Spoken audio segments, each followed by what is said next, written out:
welcome back to the Chatterjack podcast.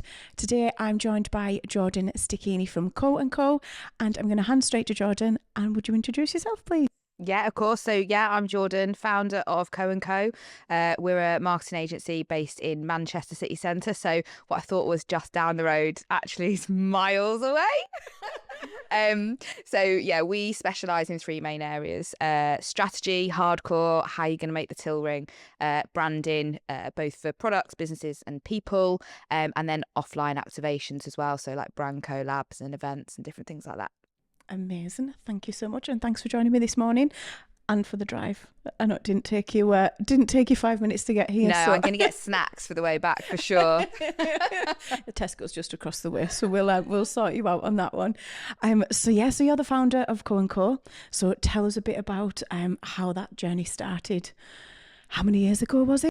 5 years this year. It was a complete accident, to be honest. It wasn't the plan. I wasn't one of these people who ever wanted my own business. I'd had 2 in-house roles prior to starting co&co, and it just kind of accidentally came about. And even when it did come about, it was only ever meant to be a lifestyle business. It was meant to be consulting. It was meant to be me 3 days a week with my laptop, anywhere I wanted. And it just got out of hand is kind of how I explain it to people. Although knowing myself as a person now, it was never just going to be 3 days a week. No.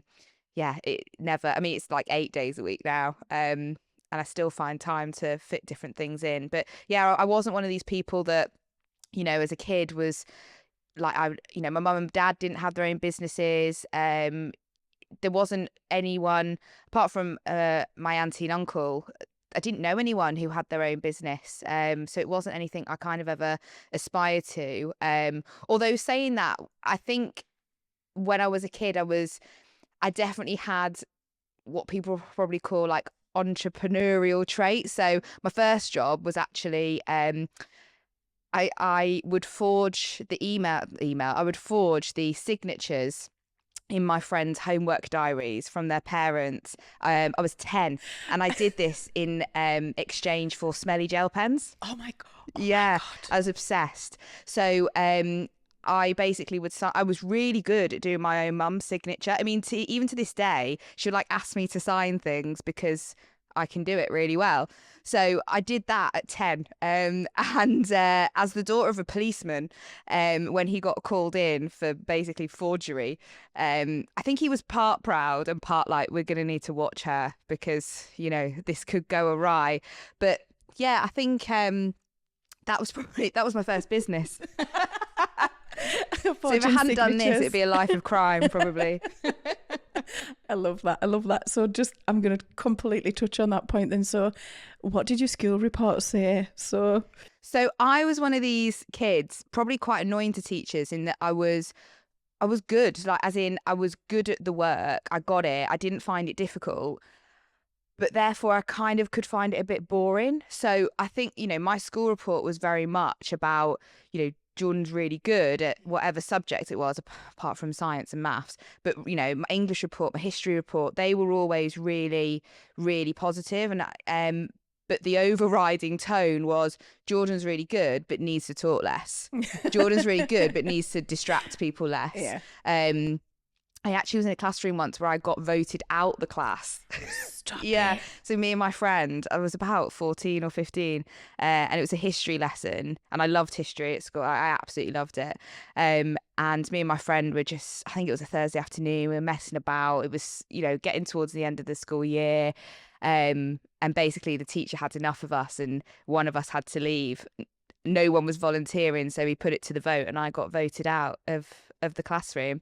But yeah, I think especially, school as in kind of primary school, middle school, secondary school, right up to my GCSEs, I didn't struggle with anything really. I'm not saying I was like A star, like top of, they don't even do A star now, they do numbers level, now or yeah. whatever the equivalent is of your time. Yeah. But I never struggled and I really enjoyed it. I loved school. I loved learning. As I say, especially like history, English, and then eventually like sociology, psychology, those kind of, and I think that's probably why I've ended up in marketing, because essentially it's just manipulation, isn't it? It's just, you know, how do people work? And I was always really interested in that. But things like maths and science just weren't my thing. In fact, my science teacher in secondary school, we didn't have a very good relationship at all. And it got to the point, and I shouldn't really have done this, but it got to the point where I said, Sarah, if you keep doing this to me and treat me this way, my dad's going to do you.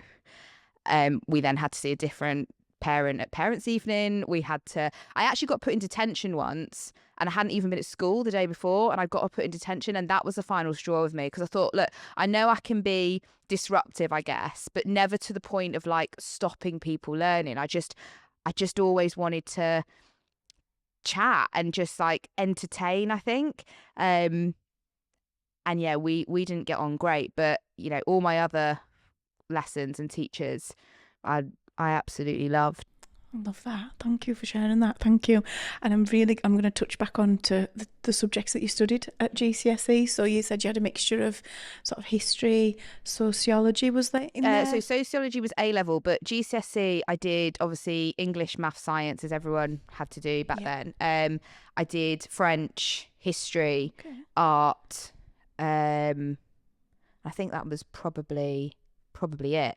I did the most basic PE you could do. I think it was like ping pong or something. So I just had no interest whatsoever in it. I played netball at a really high level, and that was the only sport I wanted. So any other sport, I was like, I have no interest in this whatsoever. And I'm also one of these people, if I'm not really good at something instantly, I have no interest. So I'm really bad at like learning new hobbies. But when it came to sport, I loved my netball, and I played that, as I say, at quite a good level. But apart from that, no, I couldn't really be bothered. So yeah, my GCSE subjects, I guess, were more of those like humanity subjects. And then when I went on to A level, I did history, sociology and psychology and media in the first year, and then dropped psychology and just did the 3 in the second year.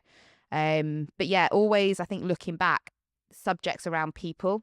I love people. I think people are fascinating, and you know, I love books like Sapiens, and just understanding like people is so interesting. It's really interesting. And again, I think that's what the fundamentals of marketing are. It's how do you get people to do something they weren't originally going to do, and extend that, give you money that they weren't going to give you in exchange for something. And I love that. I love making people do that. Yeah, it is fascinating. I can totally relate to all of that. Absolutely. So I'm going to ask, so did you know when you chose those subjects what you wanted to do? Did you have any sort of inclination? Had anyone given you a steer? So I'm laughing because while it sounds like I probably had this really clear pathway into what I did, I actually came home at 15 and told my dad and my mum that I was going to be a hairdresser. And I got told, no, you're not.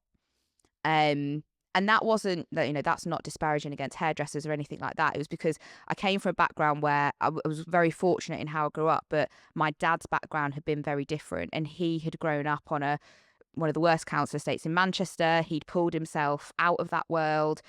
He met my mum, who was from a very similar background to eventually what I had, and he had kind of lived 2 lives. I mean, to the point where when he joined the police and they have to go and like scout you out, basically, it took him ages to pass like the vetting, because everyone he grew up with went to Strangeways. Like that was the route. It was that kind of background that he had. So he always had said to me, and I'm one of 4, had always said to me and my siblings, I never want any of you to have to work as hard as I did to get what I got. And he, you know, his whole thing was, you want to work for the least amount of time for the most amount of money possible. Like that's the goal.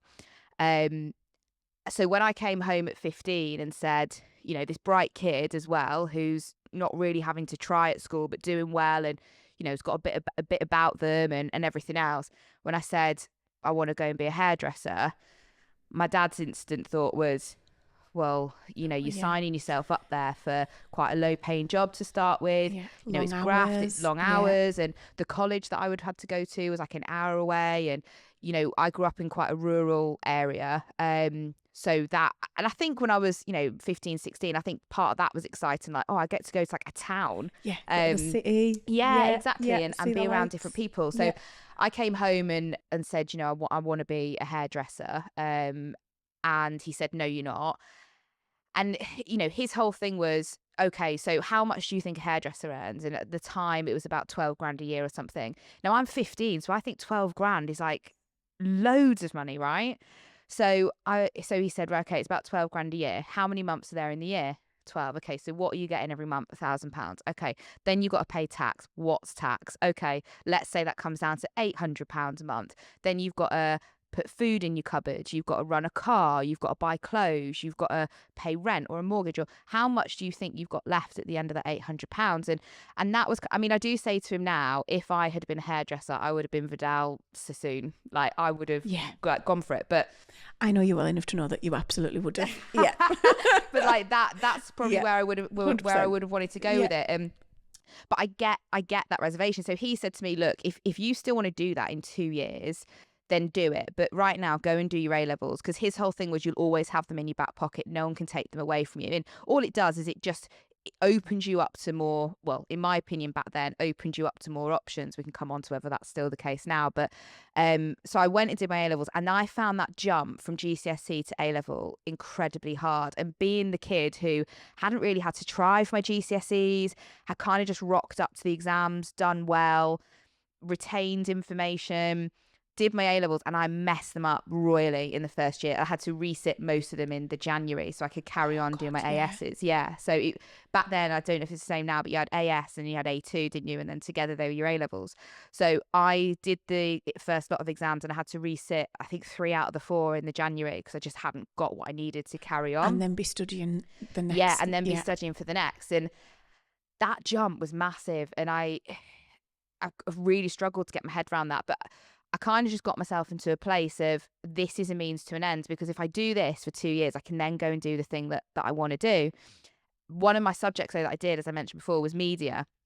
And I loved that. Like I'd never done it before, because obviously it wasn't an option at GCSE, but I loved it. And again, it was about people, and it was about messaging, and it was about communication, and it was about how people are affected by things. And there was a module that we did on advertising, and the project we had to create something. And I think, God, I'm really going to show my age here, but you had to create, I think there was 3 things you could choose. One was like a poster campaign for a charity. One was like a cereal box or something. And one was a CD cover. Go and Google what a CD cover is, or ask your mum what a CD is. But yeah, so it was those. And I picked the advertising campaign for the charity. And I loved it. Like, I just loved how you had to go about it. I loved everything about it. And it kind of sparked something in me where I thought, I like this. And this is maybe something. Done art. And I'd done art, yeah. So I thought, there's something here that I like. And to be fair, that was a subject that got me through my A-levels, because I thought, if you know, the only way I get to do something with this is if I do well in the others as well.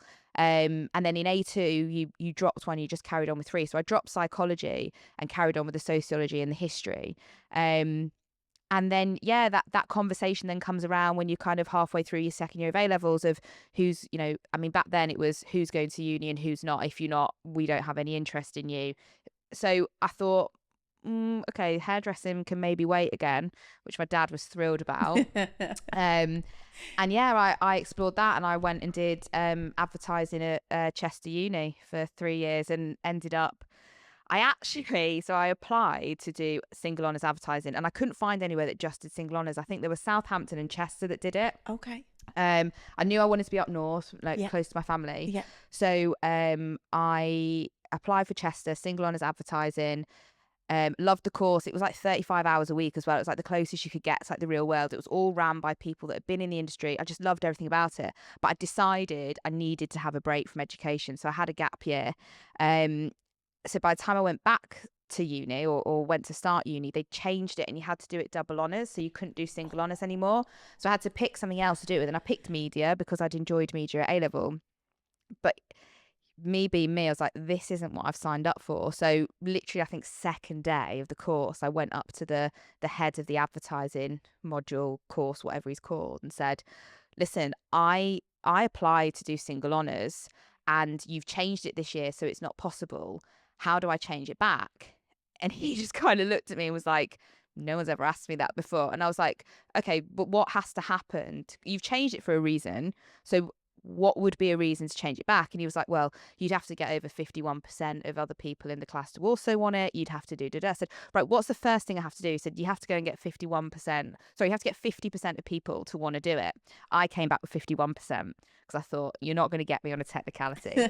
So I said, there you go. There's 51% of people. What do we do now? And he just looked at me like this look of, you're going to be trouble for the next 3 years. And I got it changed back to single honours, and was then able to do the degree in the course that I had wanted to do. So yeah. So the power of asking why. Yeah, and not just why, but how do I change it? Not just accepting that's how it is. Yeah, I love that. I love that. So I read a little bit about you, and you won some awards at university. I did, yeah. Tell us about that. So I won 2 awards. One was so as I said, the course was run by people that were in the industry, and we worked on quite a lot of live briefs. And I won an award for a campaign we did around the 2013 Rugby World Cup. If I got that right, is that what it was? On there. It was. And we did a campaign. So that was for the bid, wasn't it, for Warrington? It was for Warrington, yeah. So we did that, and off the back of the campaign that we created, Warrington actually ended up being awarded more games than they were meant to have been awarded. And I can remember being on a night out actually on Bridge Street in Warrington, absolutely out of my head, and seeing all my posters like down the street. And that was the first moment of like, wow, this is nuts. So that was the first award. And the second award was for my dissertation. So I ended up writing a dissertation about the rebrand of Skoda in the early noughties. But what I did kind of accidentally is I stumbled across a company that had done all of the market research and stuff that ultimately went to Fallon, the advertising agency that got all the credit for the campaign. It was a a research agency called Quadrangle.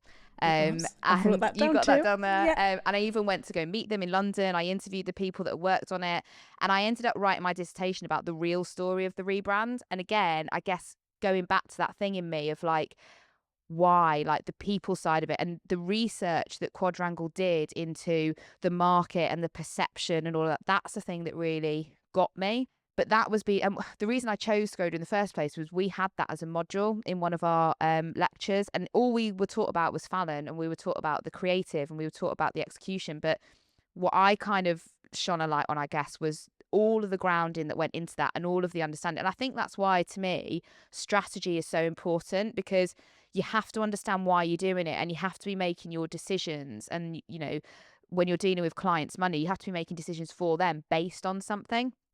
So I wrote about them and ended up winning an award. And as a result, they actually changed how they taught that module as well. And they included the part about the market research. I did not know that last little snippet of information. That's so cool. And that's so powerful to put on your CV, to be sort of recognised in the industry that you've taken an interest in by people. Yeah, I even got like a book sent to me by Skoda UK as well, to say like, you know, well done basically on this dissertation. I've still got the book somewhere. I think it might even be at my mum's house. So then you left uni, and so you had your gap year. Did you kind of go travelling? What was that? So you did your A levels, you took your gap year. Did you go a bit travelling? What did you do in that? So I did go travelling, and, you know, kind of probably no surprise given what I told you about, you know, my upbringing and my dad definitely. But I said, look, I want this break. I'm going to go to uni, but I need this break. And they understood that. And I said, I want to go to Thailand. Yep, no problem. How are you going to pay for that?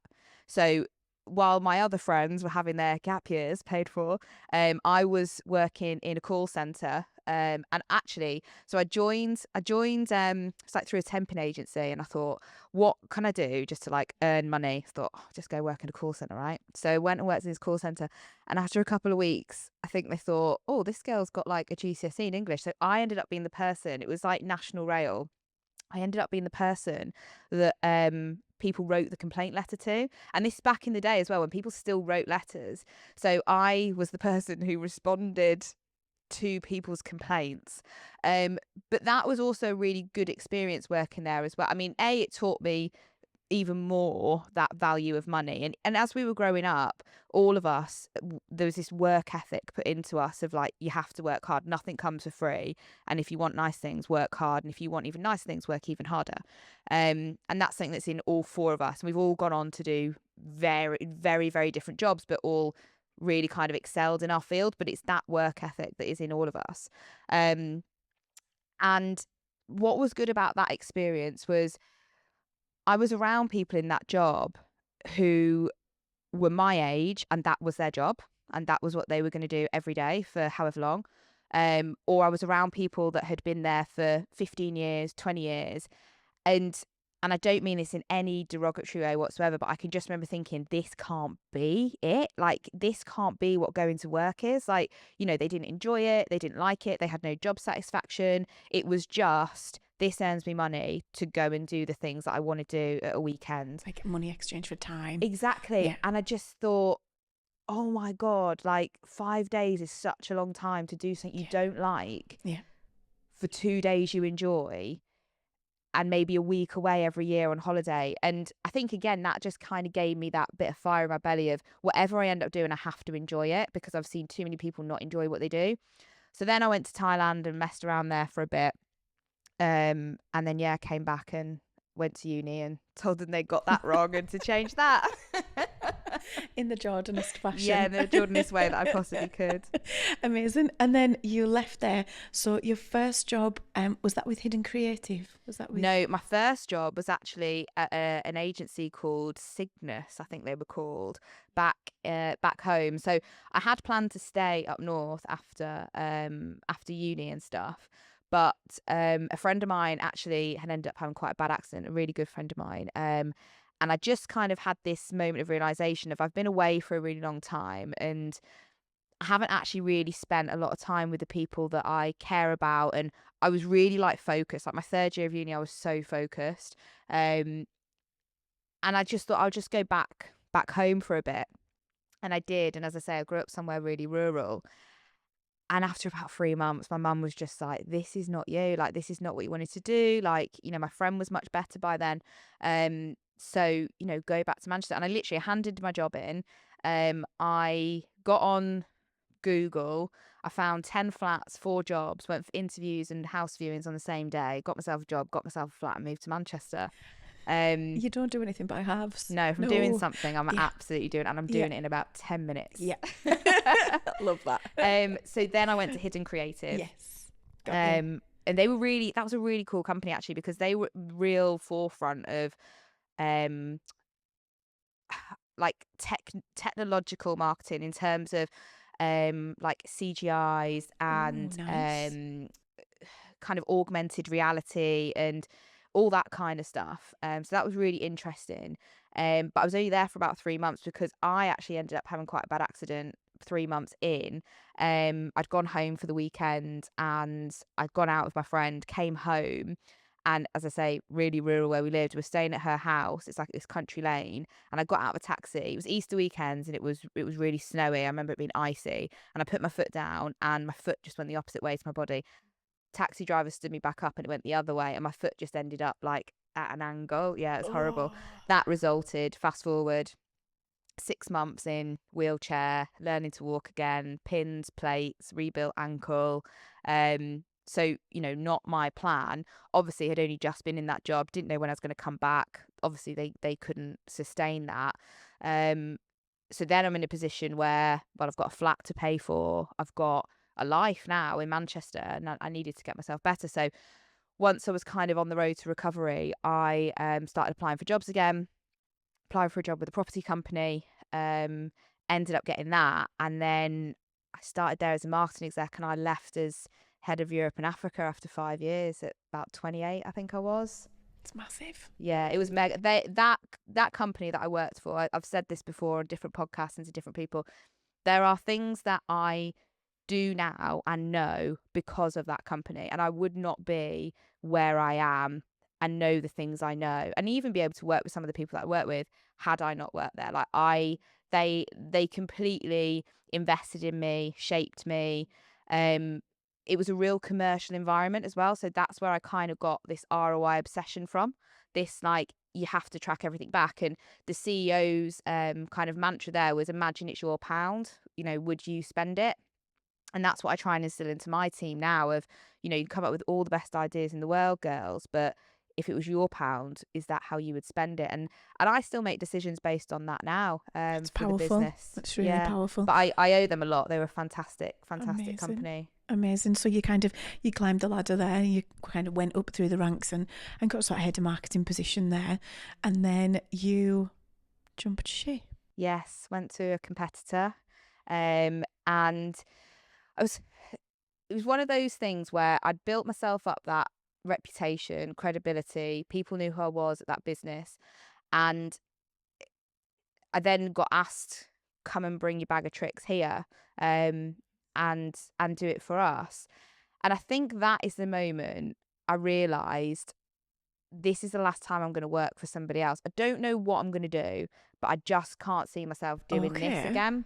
Okay. So I was there for 18 months, but in those 18 months, I was always getting approached by different businesses, again, people that just knew me through my reputation and stuff in the industry of, you know, come and work for us, come and do this for us. And I kind of got to a point where I was like at a crossroads of, I could just keep taking my bag of tricks somewhere every 6 months, whatever, and that's it. Like, that's what I'll do. I'll just be known as that. Or I could do something else. And actually, it was through talking to a mutual person we know, Andy Golpees, who owns Made by Shape, who said, why don't you just do it to everybody? And there's me like, oh, silly little self-employed man. That's not how it works. And he said, you know, if you could do this standing on your head and you only need 2 days a week to do it for one person, why don't you just consult? It's strategy that they want. You don't need to produce anything, you know. So it's not a bad idea, that. So I approached, you know, there was people that had approached me, and I'd said to them, look, this is how it has to work. I'm thinking of starting on my own. Would you work on this basis? A couple said, no, we just want you. And one said, yeah, if that's how it's got to be, then that's how it's got to be. So that was enough to allow me to make the move. And as I say, that is why it was only ever going to be consulting. It was just going to be me. And I thought, I'll get myself a couple of clients, work from a laptop, and it'll be mega, especially because I'd had jobs before where I was traveling all over. You know, I was in Africa all the time, nearly moved to South Africa, like with the job. So to then almost have all that control over my time and to be able to be at home and kind of see the benefit of what all this is for, I thought, yeah, that sounds great. And that lasted about a year. And then, yeah, that's when it kind of started to get out of hand. But yeah, again, it wasn't kind of something I was conscious of. And it took that conversation with somebody else to go, why don't you just do it this way? And it never occurred to me until that point that was an option. Someone else's outside perspective. Yeah. And knowing kind of they've gone on to do their own thing as well. So you kind of see, all right. And he probably thought, I'll get a few more websites out of it if we do this. Literally, he's already been given us stick and he's like, where's my invite to be on the pod? So we are sorting that out. Andy will be on the pod. You will hear from him at some point. I don't think he appreciates how far north we are. So we might have to meet him halfway. So yeah, I think that's like kind of, it sums up where you've kind of got to in the marketing world. So very well respected, people know who you are, and then so you'd got the clients, you were working just by yourself, doing all that sort of thing, and then you hired some people. Yeah. So again, complete accident how it happened. So one of my best friends who we went to uni together. She actually ended up working at the same company that I was at, but on different sides. So I worked on the investment side and she worked on the customer side in the property sector. And again, she had built herself a reputation and she loved what she did. She was really good, but on the complete opposite side of marketing to me, like experiential, offline, experience, immersive, all that stuff. Like the complete opposite of the commercial ROI obsessed person that I am. She's like but how do people feel? And I'm just like, how do we get their money? Yeah. So she was kind of at a bit of a crossroads herself and was talking about, I might go and consult and everything else. And I said to her as a mate, look, the one thing I would say to you is it's graft. Like, it's hard work. Like, it's really hard work. And the more we kind of chatted about it, I thought, why don't we just join forces? Like, why don't we just pivot what co&co do? And because we had a lot of property clients because of my background, I thought we can go end to end here. We can offer everything from the very, very start right through to, you know, an end user.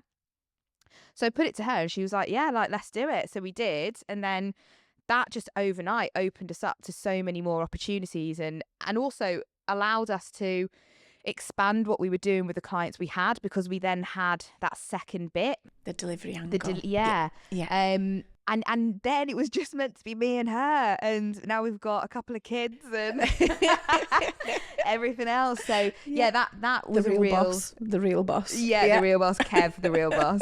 Yeah, it's, you know, that really, really changed co&co overnight, and that is now what co&co is. It is that complete strategy first, ROI first, no matter what the deliverable is. If that is an offline deliverable, if that's a digital deliverable, whatever it is, our thing is you can measure everything. And if you're not measuring, you're not marketing, you're gambling. And you can find a way to measure it.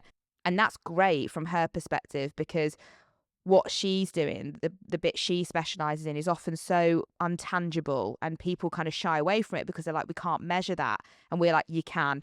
So we love that look on people's faces where we're like, just do this, and then it's measured, and they're just like, wow, yeah. So yeah, and now it's just about growing the crew really to help us keep growing. Yeah, I guess I'm in it now. Yeah, there's kind of no going back now. Can't go back now. No, absolutely not. Absolutely not. So you never really. I'm gonna ask this question. So you kind of through school, through uni, probably before uni, but that point, marketing, kind of advertising, that whole world, not really had much interaction with it. Was kind of got to media at A level, and that was the doors had opened. So it's then, oh my gosh, you've took all these steps up the ladder, and got to where you are. So well done, and congratulations. But I know you have got pet peeves. I've got a lot. Yeah, I know.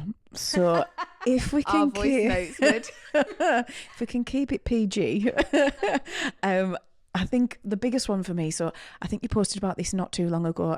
It was your take on apprenticeships versus university. So quite a hot topic at the moment for young people, especially the time of year that we're in as well. Big decisions being had and being made.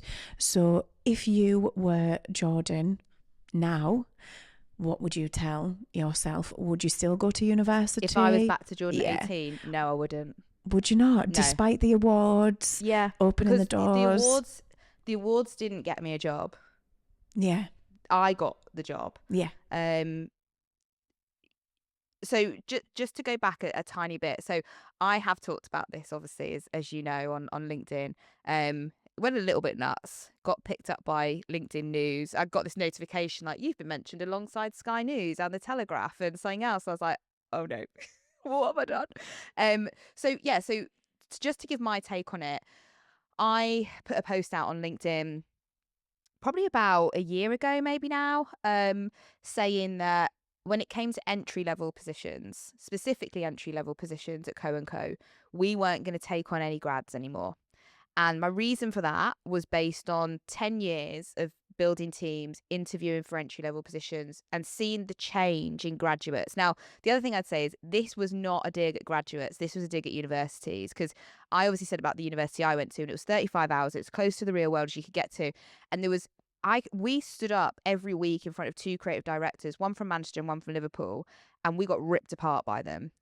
And that is the best learning experience I ever had, because what it didn't do is make me believe that I was the most creative person on the planet and therefore was gonna, and you got to remember, I was at uni when like Mad Men was like massive on Sky, and everyone doing my course just wanted to be like Mad Men. But that was a real humbling and grounding experience of two really well-respected people that owned agencies in two of the biggest, most creative cities in the country going, it's good, but it's not amazing. And, you know, we were working on briefs that their agency was working on. So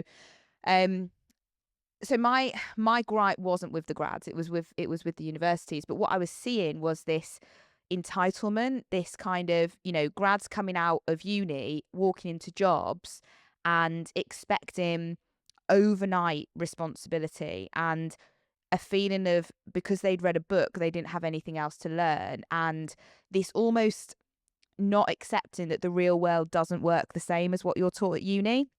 I would love to sit there and write audience personas for every single client that I have. You just don't have time, babe. Like, that's just how it is. So that was my experience. And I just said, look, when it comes to entry level, we're not doing it, because I it's like unteaching bad habits, and it's unteaching learnt behavior, and I ain't got time. So I just thought, no, we're going to go down the apprentice route, because the thing with apprentices, people that go down that route, and first of all, if people think, oh, it's a cheaper way of doing it, it's absolutely not a cheap way of doing it, because when you take on an apprentice, what you're actually signing up to is an incredible amount of investment of your own time. You have to, and I know I'm preaching to the choir here, but you have to invest time in them. Like, you are signing up to that. You have to teach them. You have to be patient. It's brought out a whole different side of me that I didn't even know that I had. But I just made that decision, and I went out there and said it. And I had half people saying, yeah, you bang on. And not just from our industry, from lots of industries. And I had half of people going, oh, that's all right for you, pull the ladder up. And people that had gone and done their homework with me and said, that's fine, from an award-winning graduate and da-da-da.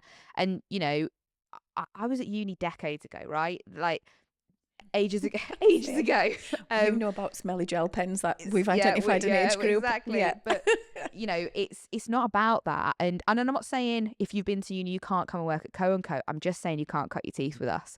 And that was it. And we've now got 2 apprentices in the business who are phenomenal. In fact, our Keisha is her real name.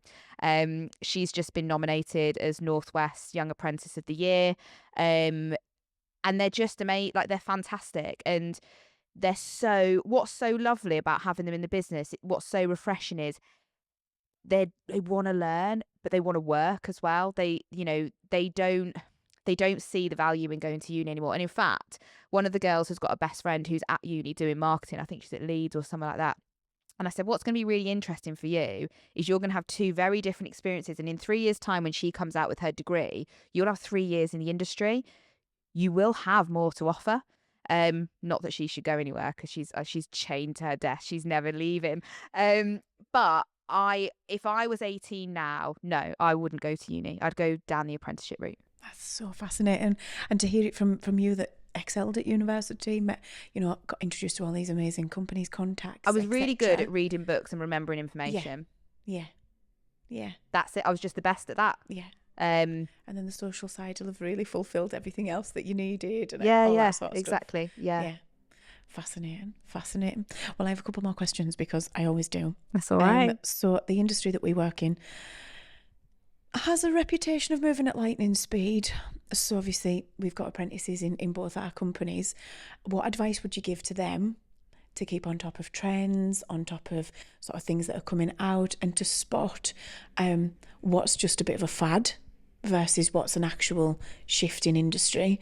What advice would you give to sort of young people starting out, or the ladies in your team? What do you tell them? Yeah, I mean, it's one of them, isn't it? It's a bit of a necessary evil. You have to remain across everything. Social media becomes your best and your worst friend.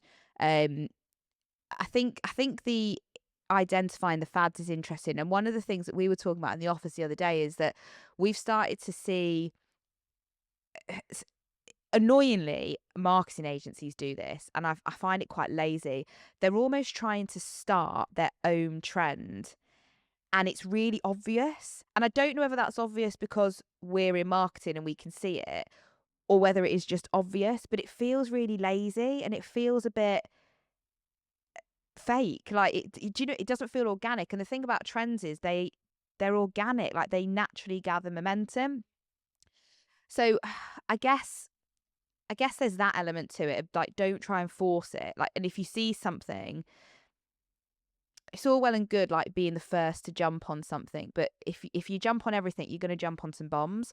So you need to be a little bit watch and wait. So our kind of philosophy, and we use this with clients, is create the content, see what happens, and then when Go from there. go from there. But we've created content for clients before off the back of trends, and then we've not done anything with it because we just think this is either taken a turn or it's long term isn't going to work with the strategy, whatever it might be. I think that's the other thing. Don't just jump on everything, because you still have to be aligned to your strategy. Like, you still have to remain aligned to what are we trying to achieve and what are our objectives, not just let's just be seen to do this.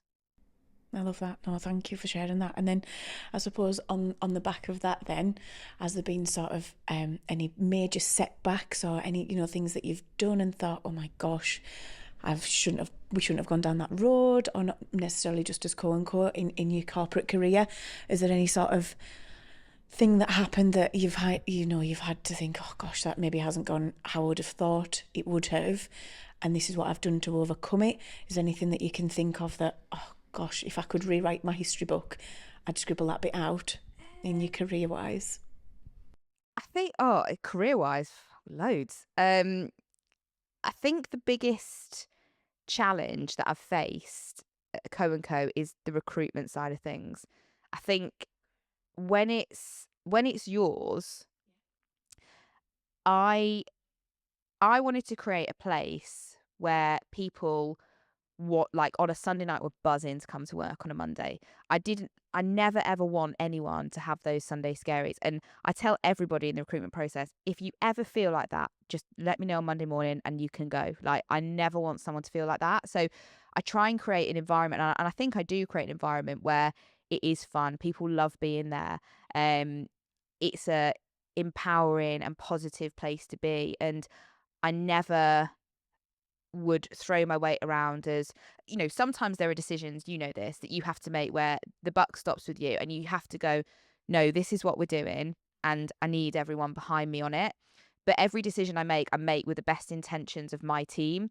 And I care deeply about the business, about the people, and I take things very personally around those things.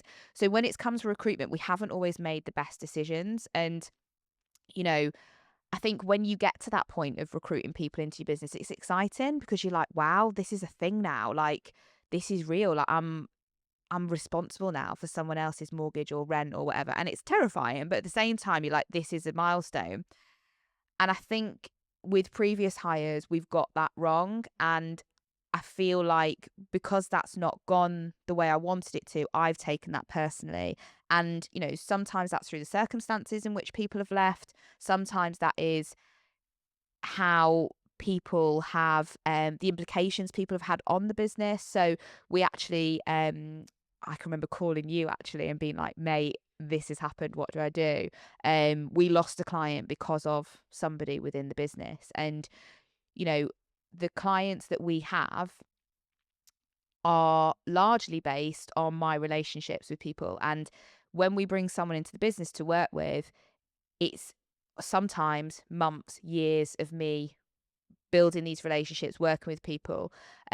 We don't say yes to every inquiry we get because I want to look someone in the eye and know them before we work with them. So when that client left us because of something this person had done, I was like doubly affected by that. And ultimately that came down to recruitment. I didn't recruit the right person into the business, and I didn't ask the right questions, and I didn't do the right checks that I should have done. Yeah. I've never made that mistake again. But that, as a business owner, was the hardest thing to learn and to get my head around, because I feel so much about the business and about the people in it, and it wasn't just that person, it was the effect that it had on other people. So that's probably the one thing, if I could go back, I would change. The only other thing I might change, and I don't know how you feel about this, is I probably would have done it with a co-founder. I probably would have done it with someone else, for the only reason, really, I mean, two reasons. One, the financial burden is half straight away, because everyone thinks, right, you start a business and suddenly you've got like a jet and a mansion. You are the skintest you'll ever be when you start a business. So just for that reason, that would be nice. But also just that sounding board, that like, because every decision is yours, and you're like, I've never done this before. And it'd be really nice to have somebody that you could soundboard of. And like I said, I wasn't surrounded by people that had businesses. So I couldn't say, oh, mum, what did you do here? Or dad, what did you do there? And, you know, while I knew people and I did leverage friends that had businesses, but ultimately the buck stops with you. And I think having someone to share that load, no one talks to you about how lonely it is starting a business. It's really lonely. For a really long time, it's lonely. And you question everything. Everything. So yeah, those are the two things. If I could go back, I would amend, tweak. It feels like I'm talking to a mirror, because I've had that conversation with somebody about, was it last week, the week before, of just how different the world is. And I think coming from being in corporate and having a great career, and then coming out and owning the business, you then realise, actually, we don't always have the answers. No, we don't. And we don't get taught that at school. We don't get taught that at school. And I think at school, there's this, I can always just remember thinking, like, oh, when I grow up, I'll just know. Well, I'm still waiting. I'm 35 and I'm still waiting for that grow up. But yeah, there's definitely, and you know, I don't know if it is the same now, but definitely when I was at school, there was just this like pressure to get to the next level. And I think, you know, going back to your question about would I go to uni, from what I understand from talking to the apprentices that are in a business, that pressure is still there. That, you know, one of the girls said that basically when she was at the point of, you know, getting to the end of her A levels, it was kind of like, we're only interested in you if you're going to go to uni. Like, we're only going to invest that support in you. Kind of felt like they only had a duty of care to them if they were going to uni. She didn't want to do that. And I just think it's so short-sighted. Like, the pressure to just get to the next level is massive and it's so unnecessary. And, you know, you and I are not alone. There are so many businesses out there, especially within this industry, I think, but, you know, across the board, I would say, that do have that foresight to go, there is another way. And the value that you can get from somebody who has got that graft element in them, you can't teach that. And I genuinely believe I could teach my dog to do marketing. Like, it's not actually that difficult. I could teach her. But what you can't teach is a personality. You can't teach a way of being. You can't teach a mindset. And I would rather take that every day over someone with a first or 2 awards, or, because like I say, great, you're the best at reading a book and remembering information, but and then the world's changing as well now. So from sort of an AI perspective, I'm keen to get your take on how we think that might impact marketing. I actually especially. Just wrote a LinkedIn post about this morning. Has it gone live? No, I think it's scheduled for Monday. I love that you do that. So like AI, obviously, reading loads of stuff at the moment about how that can impact on careers, or, you know, the choices that we make for jobs. What do you think that landscape's going to look like? So, and do you think there's going to be more human, is where I'm coming from. That's where I'm. Yeah, so I'm very much on the side of, you can't replace humanness. I don't know what that word is, but you can't replace that connection. Yeah. And the post that's going out on Monday is basically saying exactly this. So I saw a post yesterday by somebody else that shall remain nameless, that basically said that thousands of creative jobs were now at risk because he'd been able to create an ad on his phone in 10 minutes using AI. And it was scary how easy that was. And he had a picture of this ad, and it had a line of copy, it had an image, and it looked polished. But the line of copy didn't really say anything. It wasn't clever. It didn't evoke anything. The image was just a picture of his tea that he'd, you know, superimposed.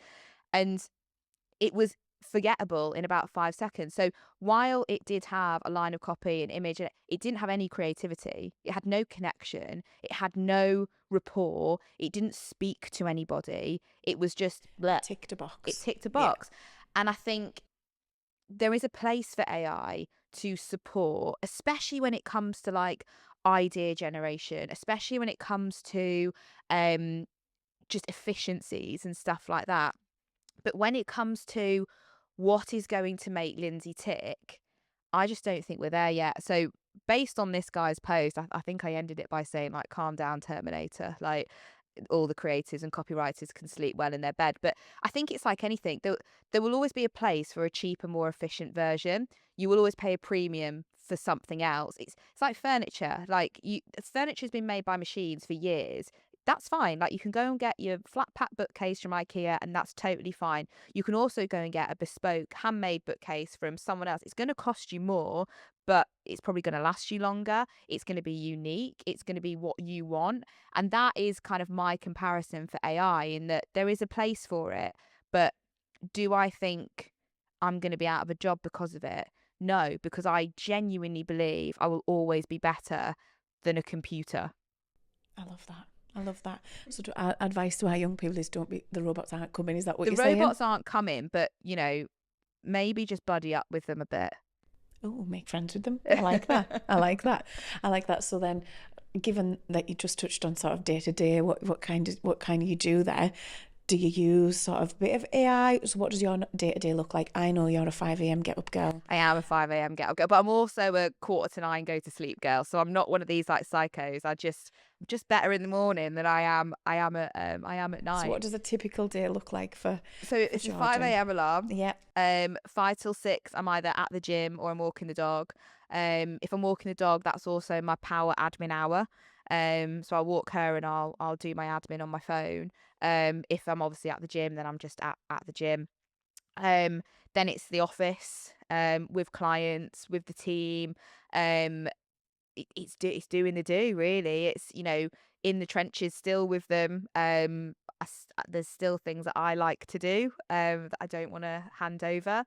I can relate to that too. Yeah.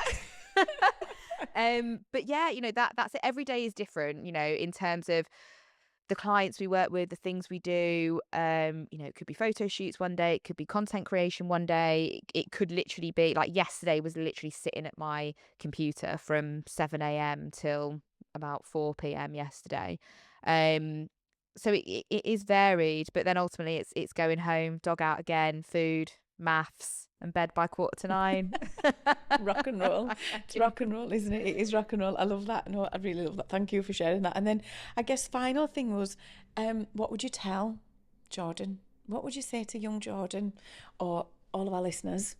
What a piece of advice would you give them that you wish you knew when you were kind of in your teenage years, your late teenage years? What would you say? I think I'd probably say different things to myself in my teenage years versus kind of starting out my career. Teenage years, I'd just be like, just chill out a bit. But I think, well, actually, maybe I'd say the same thing to myself starting out my career. Was I went through the, you know, go to school, go to college, go to uni, get a job. I think if I could go back to that stage of my life, I would say, after, like, uni, everything else that's going to come now can wait. You don't have to do it right now. You don't have to go and get that job right now. Like, I had, when I left uni, so what was I, like 21, 22, I had like a 10-year plan, like a fixed 10-year plan. And I told my family about this plan. I then ended up breaking my leg, couldn't walk for 6 months, plan goes out the window. And I can remember my mum and my auntie, my mum's very like, if you met me and my mum, the fact that we were both there when I was born is the only thing you would know that connects us. Like, we're so different. Like, she's really into, like, the universe, and you probably get on with her. I'd probably really like your mum. She's very into, like, the universe and, you know, all that kind of stuff. And the universe told you to slow down in that 6 month period. Well, that's it. So I can remember her and my auntie saying to me, listen, you need, the world has put you on your ass, basically. And I think what I learned from that is, if you don't take breaks, the break will come, and probably at a time that is not convenient for you. So do that. Like, you have to prioritize yourself. And, you know, I've talked a lot about this online, and it's something very important to me. Like, your wellness, your physical, your mental. I think that's probably the thing I'd say is, listen, like, I went on a massive physical transformation, lost 5 stone, 18 months, amazing.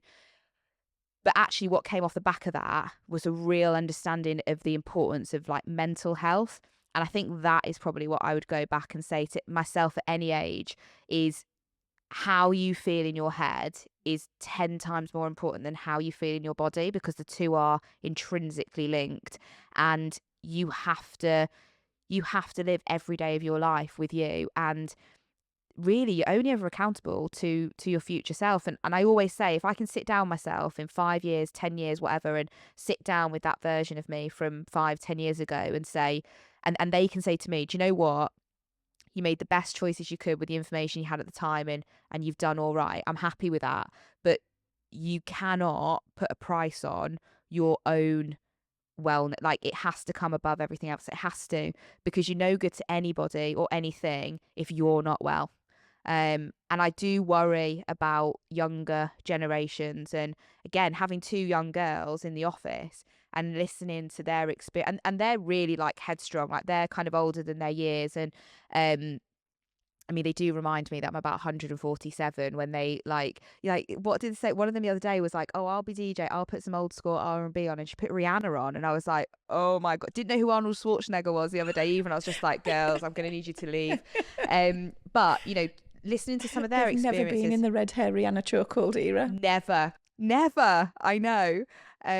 So listening to like their experiences and some of the things that, you know, their friends have gone through or that they've been exposed to, and I just think, God, the impact that must have on you as a young person when you're like everything bothers you, and you're so impressionable. And I just think that's terrifying. So how young people prioritize their mental health, create that distance between reality and social media, because, you know, again, I said this the other day, but I can remember when the internet could be turned off and you could only go on at certain times, and it made a really funny sound when you like went onto it. But these people live in that world more than they live in the real world, and that's the thing that I'm concerned about most about young people, because I don't know how you break that barrier between the two, or if even many young people see that there is a distinction between the two. And we have an obligation, right, in our job to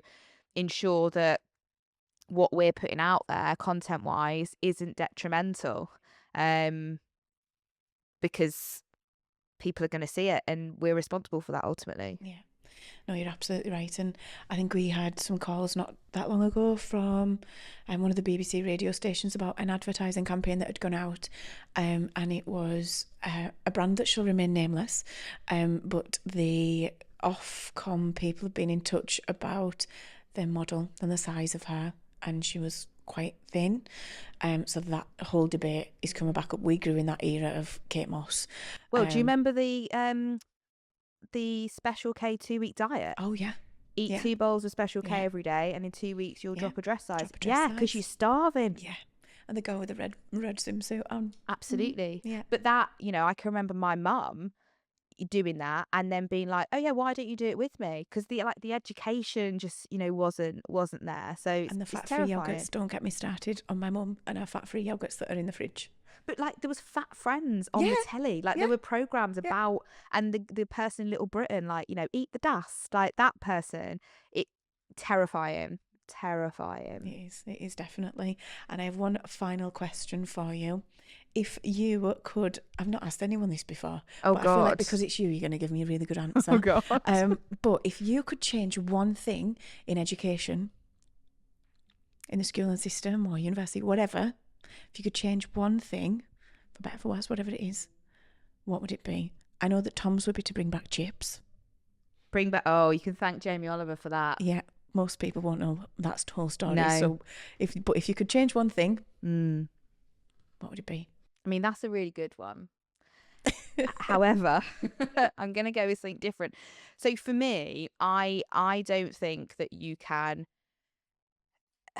overestimate the importance of being as close to industry as you can. I think from being 14, 15, I mean, we were at school when you could leave school at like 15, 16. Now it's 18, isn't it? They have to stay. So, and I think that changes the dynamic, because I've gone into colleges to speak to 18-year-olds, and getting kids to stay into school till 18 hasn't done anything other than prolong people that don't want to be there. Because if you came into my sixth form at 18, you'd have people that were quite engaged, and because they'd chosen to be there, they'd made that next step.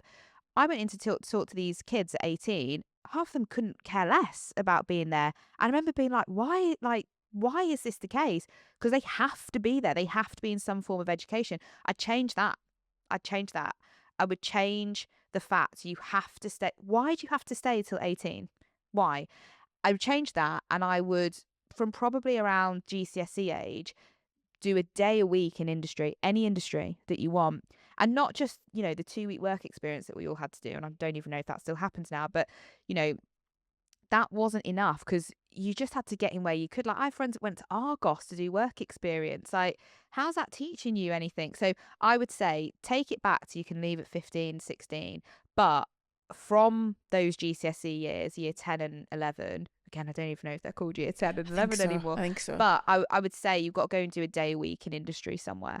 Because if nothing else, it teaches you what you don't want to do. You have to. I went and worked in that call centre and thought, I never just want a job. I want to do something that I like, and I just had to work out what that was. And I was having coffee with someone the other day, and she was talking about her daughter and saying she just doesn't know what she wants to do. And I said, she's got to go and find it. Like, she's going to have to go and try different things. So I take it back to that. You can leave school after you've done your GCSEs, but in those GCSE years, you have to go a day a week in industry. Because I tell you what, it would teach a lot of people that actually staying in education isn't that bad, because going to work every day is hard. And I think most 15-year-olds having to do it once a week, 9 to 5. 9 to 5 doesn't even exist anymore. But I think that would also teach a lot of people that, okay, maybe actually my 9 to 3 life at sixth form or college isn't so bad. But yeah, those would be my changes. I love it. Thank you so much.